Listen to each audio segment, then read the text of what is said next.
अभी 2 दिन पहले 23 मार्च को क्रांतिकारी भगत सिंह का बलिदान दिवस था। इस दिन सेक्युलर, लिबरल और जिहादी तिकड़ी ने खूब पानी पी पी कर हिंदुत्व की विचारधारा को कोसा। भगत सिंह को नास्तिक और वामपंथी साबित करते हुए इन्होंने धर्मनिरपेक्षता का जोर जोर से नगाड़ा बजाया। दरअसल ये सिलेक्टिव नैरेटिव सेट करने वाले आपको कभी पूरी बात नहीं बताते हैं। ये सिर्फ अपना एजेंडा चलाते हैं। ये आपको कभी नहीं बताएंगे कि 23 मार्च को भगत सिंह, सुखदेव और राजगुरु को फांसी देने के बाद यानी अगले दिन क्या हुआ था। लेकिन मैं आपको बताऊंगा कि इसके अगले दिन क्या हुआ था, क्योंकि आपको पता होना चाहिए कि किन लोगों ने भगत सिंह और उनके साथियों की शहादत का न केवल अपमान किया था, बल्कि इस देश के एक बड़े शहर में उन लोगों ने हिंदुओं के खिलाफ जिहाद भी छेड़ दी थी। आज खरी बात में मैं आपको तथ्यों, तर्कों और सबूतों के साथ बताऊंगा कि कैसे भगत सिंह के बलिदान के अगले दिन एक शहर में मुसलमानों ने हिंदुओं के खिलाफ दंगा छेड़ दिया था। आज मैं आपको बताऊंगा कि आज ही के दिन 70 साल पहले यानी 25 मार्च 1931 को कैसे कट्टरपंथी मुसलमानों की भीड़ ने भारतीय इतिहास के सबसे महान पत्रकार गणेश शंकर विद्यार्थी की हत्या कर दी थी। कितने अफसोस की बात है कि मॉब लिंचिंग पर नगाड़ा पीटने वाले आज के लिबरल गैंग के महान पत्रकार कभी ये नहीं बताते कि भगत सिंह की शहादत के 2 दिन बाद कैसे जिहादियों की भीड़ ने एक महान पत्रकार गणेश शंकर विद्यार्थी की मॉब लिंचिंग की थी। तो आइए बिना देर किए खोलते हैं भारतीय इतिहास के उस काले पन्ने को जिसे वामपंथी इतिहासकारों ने हमेशा आपसे छुपा कर रखा है। दरअसल ये तो सभी को पता है कि 23 मार्च 1931 को लाहौर में भगत सिंह, सुखदेव और राजगुरु को फांसी दी गई थी। इस घटना से पूरे देश में उबाल आ गया था। गांधी ने भगत सिंह को बचाने के लिए भले ही कोशिश ना की थी, लेकिन कांग्रेस के गर्म दल के युवा कार्यकर्ताओं के अंदर अंग्रेज सरकार के खिलाफ भयंकर गुस्सा था। उन्होंने पूरे देश में फांसी के अगले दिन यानी 24 मार्च 1931 को हड़ताल का ऐलान किया था। ऐसी एक हड़ताल का ऐलान कानपुर में भी किया गया था। उस दिन कानपुर में भगत सिंह की शहादत के सम्मान में हिंदुओं ने तो अपनी दुकानें बंद कर दी, लेकिन किसी भी मुसलमान ने अपनी दुकान बंद नहीं की। कानपुर के मुसलमानों ने इस हड़ताल का पूरी तरह से बहिष्कार किया। ये एक तरह से भगत सिंह और उनके साथियों की शहादत का अपमान था। कांग्रेस के जब कुछ युवा कार्यकर्ता मुस्लिम इलाकों में मुस्लिम दुकानदारों को समझाने के लिए गए तो उनका स्वागत पत्थर, लाठी और चाकुओं से किया गया। कानपुर के मुस्लिम बहुल इलाकों में शहीद क्रांतिकारियों के समर्थकों पर जानलेवा हमला बोल दिया गया और देखते ही देखते पूरा कानपुर शहर सांप्रदायिकता की आग में जलने लगा। उस दिन कानपुर में क्या हुआ था ये बताने के लिए मैं ऐसे व्यक्ति की लिखी किताब का सहारा लेना चाहूंगा जिसकी कही बात पर कोई भी वामपंथी सवाल नहीं उठा सकता है। मेरे हाथ में इस वक्त जो किताब है इसका नाम है सिंहावलोकन और इस किताब को लिखा है महान क्रांतिकारी यशपाल ने। क्रांतिकारी यशपाल भगत सिंह और सुखदेव के जिगरी दोस्त थे। लाहौर में ये तीनों न केवल एक साथ कॉलेज में पढ़ते थे, बल्कि ये तीनों एक ही कमरे में एक साथ रहते थे। अंग्रेज पुलिस अधिकारी सॉन्डर्स की हत्या में भगत सिंह और सुखदेव के साथ यशपाल भी शामिल थे। इतना ही नहीं, यशपाल चंद्रशेखर आज़ाद के भी बेहद करीबी थे।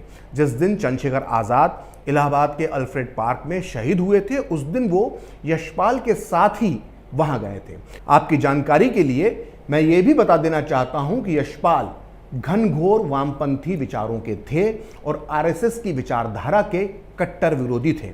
उन्होंने जीवन भर अपने साहित्य से वामपंथी विचारधारा का प्रचार किया। क्रांतिकारी यशपाल का मैंने इतना लंबा परिचय इसलिए दिया है क्योंकि अब मैं जो आपको बताने जा रहा हूं उसे सुनकर वामपंथी, सेकुलर और जिहादी लोगों को मिर्ची लग सकती है। भगत सिंह की शहादत के बाद जब कानपुर में दंगे हो रहे थे तो क्रांतिकारी यशपाल खुद कानपुर में थे, जहां से वो भूमिगत रहकर अंग्रेज सरकार को नई नई चुनौतियां दे रहे थे। क्रांतिकारी यशपाल अपनी इस किताब सिंहावलोकन के पेज नंबर 403 पर कानपुर दंगों और उस समय की मुस्लिम मानसिकता पर क्या लिखते हैं उसे आप बहुत ध्यान से सुनिए। वो लिखते हैं कि उस समय तक ज्यादातर मुसलमानों में यह गहरी धारणा बन चुकी थी कि कांग्रेस हिंदू राज स्थापित करना चाहती है। मुस्लिम लीग के समर्थक और सांप्रदायिक मुसलमान कांग्रेस से मुकाबला करने के लिए अंग्रेजों से मदद पाकर देशभक्ति को ठुकराने में ही संतोष पाते थे। क्रांतिकारी शहीदों के शोक में हड़ताल कराने के लिए कानपुर में कांग्रेस प्रमुख रूप से भाग ले रही थी। पुलिस के भड़काने पर मुसलमान कांग्रेस का विरोध करने के लिए हड़ताल में मदद करने के खिलाफ थे। ऐसा व्यवहार यानी मुसलमानों का व्यवहार ब्रिटिश सरकार का कृपा पात्र बनने का भी सरल उपाय था। वहीं आम जनता अपने शहीदों का ऐसा अपमान नहीं सह सकती थी, लिहाजा कानपुर में हिंदू मुस्लिम दंगा हो गया। गणेश शंकर विद्यार्थी हिंदू बस्ती में फंसे मुसलमानों की रक्षा के लिए गए थे। वहां कुछ सांप्रदायिकता में अंधे मुसलमानों ने ही उन्हें चाकू भोंक कर शहीद कर दिया। तो सुना आपने, भगत सिंह और चंद्रशेखर आजाद के करीबी साथी और कानपुर दंगों के चश्मदीद क्रांतिकारी यशपाल का मानना था कि कांग्रेस का विरोध करने के लिए मुसलमान देशभक्ति को ठुकरा देते थे। मुसलमान अंग्रेजों के कृपा पात्र बनना चाहते थे और इसलिए उन्होंने भगत सिंह की शहादत का अपमान किया। खैर, 24 मार्च 1931 की रात तक पूरा कानपुर हिंदू मुस्लिम दंगों में जलने लगा, लेकिन नफरत की इस आग को रोकने के लिए सामने आया वो इंसान जिसे भारतीय पत्रकारिता की धरोहर माना जाता है। वो नाम था गणेश शंकर विद्यार्थी का। गणेश शंकर विद्यार्थी न केवल देश के जाने माने पत्रकार थे, बल्कि वो कांग्रेस के बहुत बड़े नेता भी थे। 25 मार्च 1931 को गणेश शंकर विद्यार्थी दंगा रोकने के लिए पूरे शहर में घूमने लगे। उन्होंने दंगों में फंसे हिंदुओं के साथ साथ सैकड़ों मुसलमानों की जानें भी बचाईं। लेकिन जब वो अपने इस मिशन को अंजाम दे रहे थे, उसी दौरान मुसलमानों की भीड़ ने उन्हें बड़ी बेरहमी से कत्ल कर दिया। अफसोस की बात है कि पूरे दिन कम्युनल चिल्लाने वाले लुटियंस गैंग के पत्रकार कभी ये नहीं बताते कि गणेश शंकर विद्यार्थी की हत्या मुस्लिम दंगाइयों की भीड़ ने कैसे की थी। लेकिन आज मैं आपको बताऊंगा कि कलम के सिपाही गणेश शंकर विद्यार्थी के साथ उस दिन किस तरह की बर्बरता हुई थी। दरअसल कानपुर दंगों के बाद कांग्रेस की एक कमेटी ने एक रिपोर्ट बनाई थी जिसका नाम था कानपुर राइट्स कमीशन रिपोर्ट। इस रिपोर्ट के मुताबिक गणेश शंकर विद्यार्थी ने बंगाली मोहाल में मुस्लिम परिवारों को बचाकर सुरक्षित स्थानों पर पहुंचाया। इसके बाद वो मेस्टन रोड पर बनी मस्जिद के पास चौबे गोला पहुंचे, जहां वो दोनों तरफ से मुस्लिम दंगाइयों की भीड़ में फंस गए। एक चश्मदीद के मुताबिक मुसलमानों की भीड़ में से एक व्यक्ति चिल्लाया कि ये गणेश शंकर विद्यार्थी है, इसे मार डालो, ये बचकर ना जाने पाए। दोनों तरफ से भीड़ विद्यार्थी जीप की तरफ दौड़ पड़ी। पास पहुंचकर किसी ने उनके पीठ पर चाकू से वार किया। वहीं एक व्यक्ति ने उन पर कुल्हाड़ी से हमला कर दिया। वो वहीं नीचे गिर पड़े। पूरे 2 दिन तक गणेश शंकर विद्यार्थी की लाश तक का पता न चला, लेकिन 27 मार्च को एक अस्पताल में एक बोरे में बंद एक लाश मिली जिसका चेहरा पूरी तरह से बिगाड़ दिया गया था। ये कटी फटी लाश के हाथ भी नहीं थे। ये लाश किसी और की नहीं बल्कि महान स्वतंत्रता सेनानी और पत्रकार गणेश शंकर विद्यार्थी की थी। सोचिए, पहले तो कुछ जिहादी सोच के लोगों ने भगत सिंह की शहादत का अपमान किया और उसके 2 दिन बाद देश के एक महान पत्रकार की भी जान ले ली। कितने अफसोस की बात है कि भगत सिंह की शहादत को तो पूरा देश याद करता है, लेकिन गणेश शंकर विद्यार्थी के बलिदान को भुला दिया गया है। शायद इसलिए क्योंकि वो एक वर्ग विशेष की हिंसा के शिकार होकर मारे गए थे। लेकिन इस वर्ग विशेष की हिंसा का शिकार होने वाले गणेश शंकर विद्यार्थी अकेले नहीं थे। कानपुर में उस दौर में किस कदर कत्लेआम मच रहा था, इसका वर्णन डॉक्टर बाबा साहेब अंबेडकर ने भी किया है। वो अपनी इस किताब पाकिस्तान अथवा भारत का विभाजन के पेज नंबर 182 पर लिखते हैं कि 24 मार्च को हिंदुओं की दुकानों की लूट के परिणाम में 25 मार्च को भारी आगजनी शुरू हो गई। दुकानों और मंदिरों में आग लगा दी गई और उन्हें राख कर दिया गया।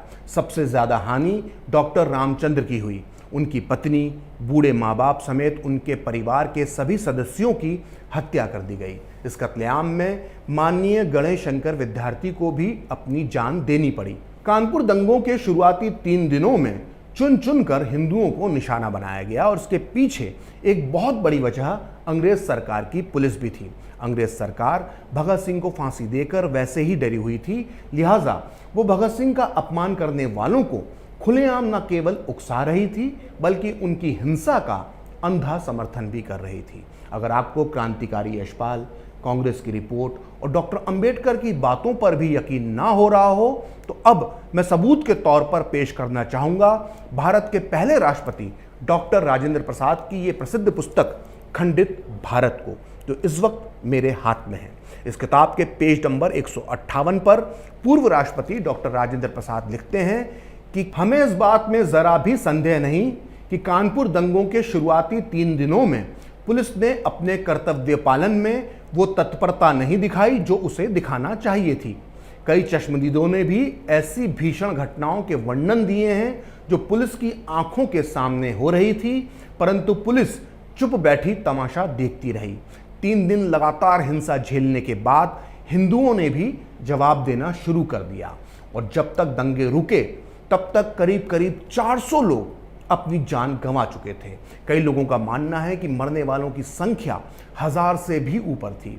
1931 के कानपुर दंगों में कितना नुकसान हुआ था, इसके लिए मैं हवाला देना चाहूंगा अमेरिकी लेखक पॉल आर ब्रॉस का, जो वॉशिंगटन यूनिवर्सिटी में प्रोफेसर थे और इन्होंने भारतीय उपमहाद्वीप में होने वाले सांप्रदायिक हिंसा पर बहुत तगड़ा रिसर्च किया है। इस विषय पर अपनी किताब के पेज नंबर 209 पर वो लिखते हैं कि भगत सिंह और उनके साथियों को फांसी देने के विरोध में कांग्रेस ने कानपुर में हड़ताल का ऐलान किया था।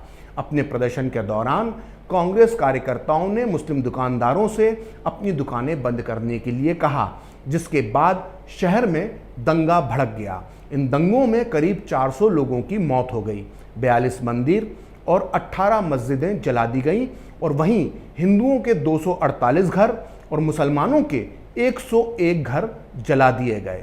हर दंगे के बाद हिंदू हो या मुसलमान, हर कोई अपना नुकसान ज़्यादा बताता है, इसलिए कानपुर दंगों में किसका ज़्यादा नुकसान हुआ था ये बताने के लिए मैंने एक निष्पक्ष अमेरिकी लेखक पॉल आर ब्रॉस का हवाला लिया है। लेकिन इसके बाद भी भारत में मुस्लिम तुष्टीकरण की नीति के जनक महात्मा गांधी हिंदुओं को ही इन दंगों के लिए ज़्यादा दोषी मान रहे थे।